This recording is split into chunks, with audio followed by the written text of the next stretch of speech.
নমস্কাৰ আপোনালোক সকলোকে পুনৰবাৰ আপোন নিউজৰ অন্য এটা ভিডিঅ' লৈ স্বাগতম জনাইছো। আপোনালোকৰ নিশ্চয় আধাৰ কাৰ্ড আছে। আজিকালি ম্যাক্সিমাম লোকৰে আধাৰ কাৰ্ড আছে। ম্যাক্সিমাম লোকে আধাৰ কাৰ্ড প্ৰস্তুত কৰিলে কিয়নো আধাৰ কাৰ্ড আজিকালি পুৰা একদম প্ৰয়োজনীয় এখন ডকুমেন্ট হৈ পৰিছে। প্ৰত্যেকটো বস্তুতে আধাৰ কাৰ্ডৰ প্ৰয়োজন হয়। আধাৰ কাৰ্ডখন যদি নহয় বিৰাটেই অসুবিধাৰ সন্মুখীন হ'ব লগা হয়। গতিকে প্ৰত্যেকৰে হয়তো আধাৰ কাৰ্ড আছে, আপোনাৰো আধাৰ কাৰ্ড আছে, মোৰো আধাৰ কাৰ্ড আছে। আপোনালোকৰ ঘৰৰ প্ৰত্যেকৰে হয়তো আধাৰ কাৰ্ডখন আছে।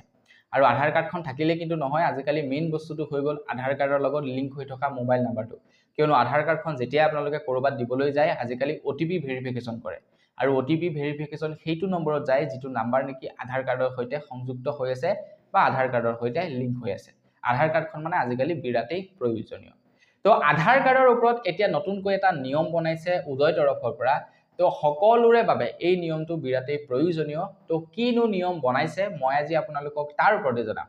তো ভিডিঅ'টো প্ৰথমৰ পৰা শেষলৈকে চাই থাকিব। আপোনালোকে যদি জানিব বিচাৰে আধাৰ কাৰ্ডৰ লগত জড়িত সেই নতুন নিয়মটোনো কি, তো শেষলৈকে চাই থাকিব।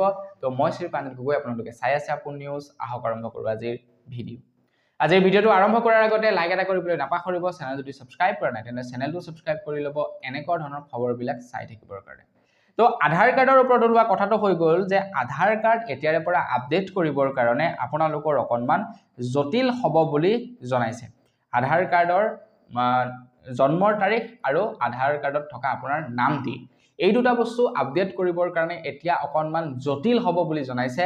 কেইখনমান বিশেষ ডকুমেন্ট আপোনালোকক প্ৰয়োজন হ'ব। সেই ডকুমেন্ট কেইখন যদি নাথাকে তেন্তে আধাৰ কাৰ্ড আপোনালোকে ইন ফিউচাৰ আপডেট কৰিব নোৱাৰিব বুলি জনাইছে। এতিয়া এই নিয়মটো এই কাৰণে বনাইছে যে আজিকালি আধাৰ কাৰ্ডৰ লগত জড়িত বহুতো ফ্ৰড আমি দেখিবলৈ পাওঁ আৰু সেই কাৰণে উদয় তৰফৰ পৰা এই নিয়মটো বনাই দিয়া হৈছে। এতিয়া উদয়ে কৈছে যে আপোনালোকৰ যদিহে মানে আপোনালোকে উচ্চ শিক্ষা প্ৰাপ্ত সাৰ্টিফিকেট থাকে, মানে হায়াৰ সেকেন্ডাৰী পাছ যদি আপোনালোকৰ সাৰ্টিফিকেট থাকে বা আপোনালোকৰ যদি জন্মৰ প্ৰমাণপত্ৰ থাকে তেতিয়াহে আপোনালোকে এতিয়াৰে পৰা নাম আৰু আপোনালোকৰ ডেট অফ বাৰ্থ এই দুটা বস্তু সলনি কৰিব পাৰিব বুলি জনাইছে। যদিহে আপোনালোকৰ ডেট অফ বাৰ্থ বা নাম ভুল হৈ আছে আৰু সলনি কৰিব বিচাৰে বা আপডেট কৰিব বিচাৰে, আপোনালোকৰ যদি বাৰ্থ সাৰ্টিফিকেট নাথাকে, আপোনালোকৰ যদি হাই স্কুলৰ যদি সাৰ্টিফিকেট নাথাকে তেন্তে আপোনালোকে আপডেট কৰিব নোৱাৰিব বুলি জনাইছে উদয় তৰফৰ পৰা। এতিয়া মোৰটো তেনেকুৱা ধৰণৰ একো ভুল নাই। মোৰ ডেট অফ বাৰ্থ, মোৰ যিমানখিনি ডকুমেন্ট আছে সব ডকুমেন্টতে মোৰ পুৰা কাৰেক্ট, একদম A to Z এটা এটা এলফাবেট মোৰ প্ৰত্যেকটো ডকুমেন্টতে মিলি আছে।